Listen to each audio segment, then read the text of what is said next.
मिरज शहरात दारूच्या पैशावरून दोन गटांमध्ये झालेल्या वादाने हिंसक वळण घेतलं असून एकमेकांवर कोयत्याने हल्ला करण्यात आल्याची धक्कादायक घटना समोर आली आहे। या हल्ल्यात दोघे जण गंभीर जखमी झाले असून मिरज शहर पोलीस ठाण्यात परस्पर विरोधी गुन्हे दाखल करण्यात आले आहेत। मिळालेल्या माहितीनुसार मिरजमधील भीमनगर परिसरात दारूसाठी पैसे देण्यास नकार दिल्याने दोन गट आमने-सामने आले। या वादानंतर कोयत्याने हल्ला करण्यात आल्याचा आरोप करण्यात आला आहे। एका गटातील संग्राम बाळासाहेब कांबळे यांनी अभिलाष रवींद्र कांबळे आणि शुभम कांबळे यांच्या विरोधात तक्रार दाखल केली आहे। संग्राम कांबळे यांच्या फिर्यादीनुसार 17 तारखेला रात्री 9:30च्या सुमारास संशयितांनी दारूसाठी पैशाची मागणी केली, मात्र पैसे देण्यास नकार दिल्यानंतर त्याच्यावर कोयत्याने हल्ला करण्यात आला।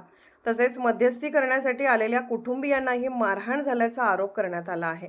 दुसरीकडे अभिलाष रवींद्र कांबळे यांनीही संग्राम कांबळे, गणेश कांबळे आणि बाळू कांबळे यांच्या विरोधात फिर्याद दिली आहे। वादानंतर झालेल्या हल्ल्यात गणेश आणि बाळू कांबळे जखमी झाल्याचं तक्रारीत नमूद करण्यात आलं आहे।